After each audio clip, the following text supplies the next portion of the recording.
አደይ እናቷ ደውላ ምንድነው የነገረቻት? አባዬ ምን ሆነ እያለች ነበረ ያለቀው። በጣም ነው የሰጋሁት። አባቷ ምን ሆኖ ይሆን?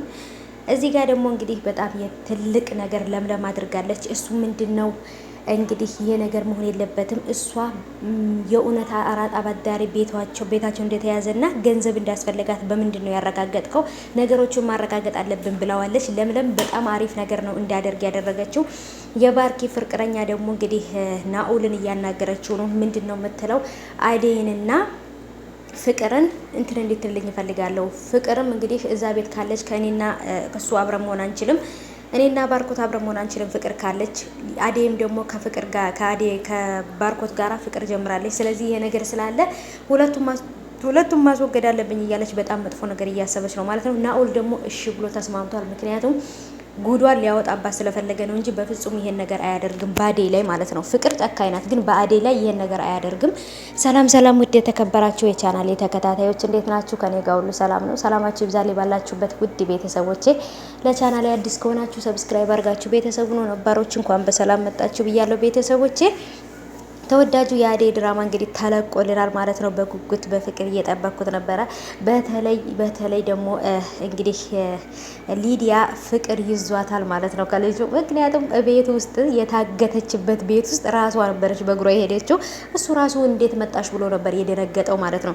እዚህ ቦታ አስወጣኝ፣ ከዚህ በኋላ እኔ ምንም አይደለም አልናገርም ስትል የነበረች ልጅ፣ እዚህ ቦታ መውጣት ስትፈልግ የነበረች ልጅ ግን ደግሞ ወደ እሱ ቤት ሄዳ ከናኡል ጋር አብራ ቁጭ ብላ ተጫውታ ነበር የተመለሰችው። እና በተለይ ወንድሟ ዴቭን በጣም ነበር የደነገጠው። ምክንያቱም አሁንም መልሳ የታገተች መስሎት ማለት ነው። ግን ደግሞ ፍቅር ትመጣለች ምንም አይደለም ምናምን እያለች ዴቭዬና ከኔ ጋር ጠገብ ተቀመጥ እያለች ምናምን በቃ ልታቆላምጠው ወይም ደግሞ እንትን ልትለው ትሞክራለች። እና እኔ ግን ማለት ነው በጣም የሚገርመኝ ነገር የዴቭ በቃ ችሎታው ማለት ነው። ምን ሁሉ ታውቃላችሁ? ትዕግስቱ፣ ፍቅርን ችሏት መኖሩ ትዕግስቱ ሊደነቅ ይገባል ዴቭ ማለት ነው እውነት ለመናገር እና ብቻ በጣም ነው እንግዲህ ይሄን ያህል ለአደይ ያለው ፍቅር ነው እንደዚህ እንደሆነ ያደረገው ዴቭ ማለት ነው። ባርኮት ደግሞ እንግዲህ ይህንን ቤት የቤተሰቦቹን ቤት ገና የባርኮት ፍቅረኛ ማለት ነው ለገንዘብ ያላት ፍቅር ሰውን ለማባላት የማታደርገው ነገር የለም ማለት ነው። አሁንም ለምለምንም ደግሞ በተለይ አደይንም ፍቅርንም ለምለምንም ማስወገድ ትፈልጋለች። ምክንያቱም እዛ ጋር እንትናም ኤላን መቆጣጠር ትፈልጋለች። ምክንያቱም ኤላ ቤተሰቦች ውጭ ሀገር ናቸው ያሉት። ገንዘቡን ሙልጭ አርጋ መውሰድ ትፈልጋለች የኤላንም ማለት ነው።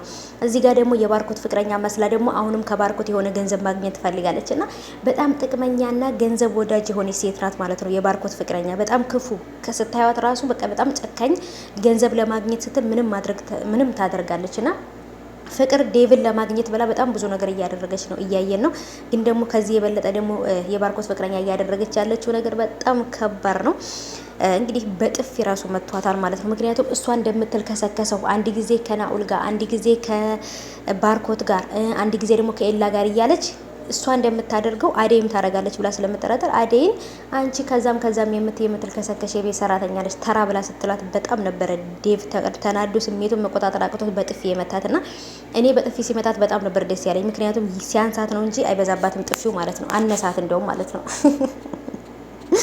እና የሚገርም ጥፊ ነበር ያገኘችው ማለት ነው፣ ሞቅ ያለ እና ቤተሰቦች። ስለዚህ ሊዱዬ በናኡል ፍቅር ተይዛለች ማለት ነው። ናኡልን በእርግጥ ያው እንግዲህ ፍቅር የሚያስይዝ አይነት ልጅ ነው።